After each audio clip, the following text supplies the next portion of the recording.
All right, so my new greenhouse, it's 40 degrees outside, but when the sun is shining, this greenhouse gets up to 102 degrees. So it's time to install these vents that I found.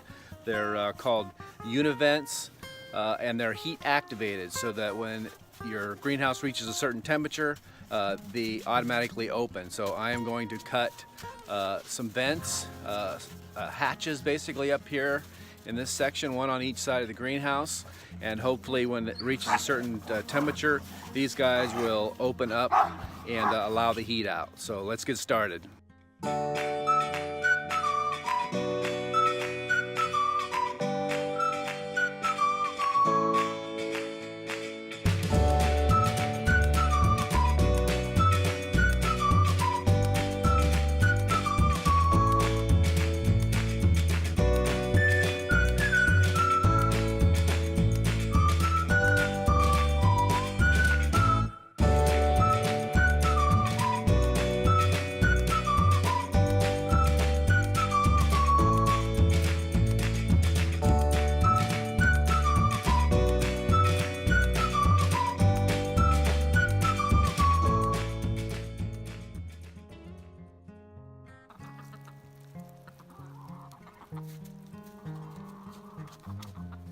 Well, it's winter time, and I'm glad we got the greenhouse built before winter hit. We've already planted some seeds, and they are in the greenhouse, hopefully getting ready to sprout here in the next week or so. Let me show you what we've accomplished so far. So here we are in the greenhouse. We're laying down flagstone for our base here, and it's coming along pretty nicely. Julie just ran to Lowe's, go pick up more, and I'm going to try and cut these vents in. So here's what the vent looks like.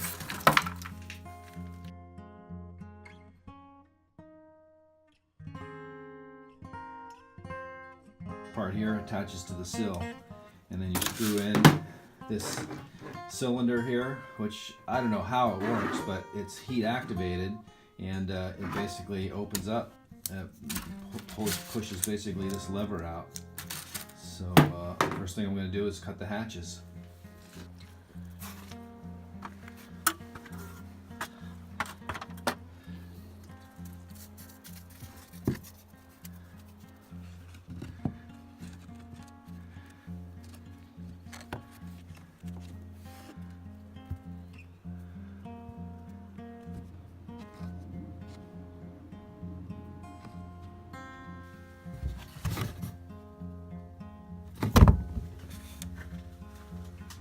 Alright, just like most of my videos, things don't go exactly as planned.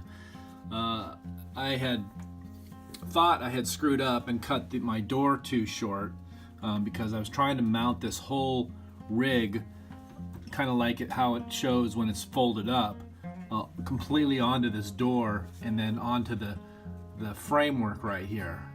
But I didn't have enough room. I thought that this piece here had to mount that way, so I ended up notching that out, which I didn't really have to do.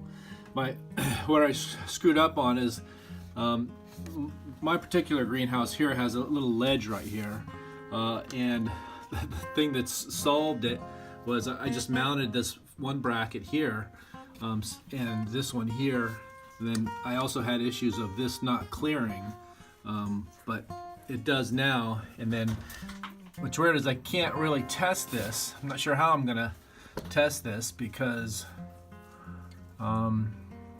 it takes heat to activate it, but when it opens up it should expand like that and let the heat out, and then as it cools down close back up again.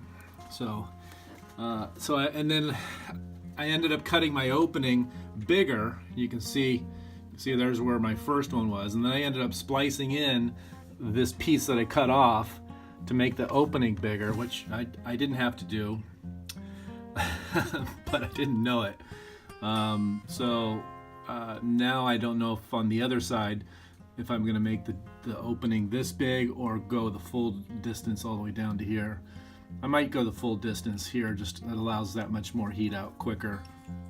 when it does heat up in here. So I have some trim to put on the inside to help keep the hot air from escaping at nighttime, to basically seal this up so when this closes, it's weather tight and no air can come in. So I'm gonna trim that out and then kind of cut the insulation and put the insulation back on here, and that should be it for this side. All right, well, here it is completed. It's not pretty. I kind of Frankensteined it, but as long as this cylinder works here, I think I'm good to go. Like I said, I didn't need to cut this notch in here, but I put some foam weather stripping up in here so that when the door closes, it kind of pinches that up and keeps any cold air from blowing in. I got my foam back up. I just have to secure it somehow, and I think that's it. The other side will be a little cleaner. It won't be cut up in pieces and put back together now that I know exactly how I want to mount this. But it appears to be several different ways that you can mount this bracket depending on what you're trying to do for your hatch. So I'm curious to see this open for the first time. I wonder if I could take a hot air gun or a hair dryer to this and see if it opens up automatically. I might try that just for the hell of it. Alright, well, there's the vent. Put a hair dryer to it and it opened right up. That should allow the heat to escape the greenhouse when it gets too hot. So I'll end up putting one on the other side, and I think we're good to go.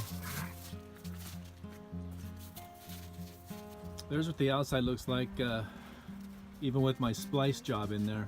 Once I come in and paint that and fill any little holes, I should be good to go. So that's not too bad. It kind of disappears. A couple other things in here is we have these heat lamps. I have one here and another one over there, and we have they plug in to a waiver strip here, or depending on what you call this, waiver strip, power strip, and then down here on the wall I have a timer that's programmed to come on at 6 o'clock at night and turn off at 6 o'clock in the morning, so it keeps the place a little bit warm here in the winter. And I also have these grow lights.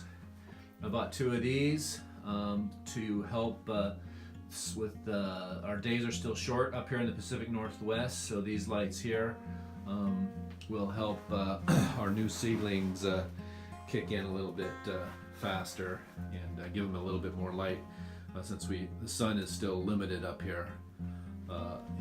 Basically that's our little greenhouse right now. So far so good. We have some more seeds that are coming, and we'll start planting those hopefully in the next couple weeks when they arrive. I think it's interesting, I'm gonna do a video here on purchasing seeds, because I buy these seeds. I think I bought these from Berkeley or whatever they are, and it takes forever for them to arrive.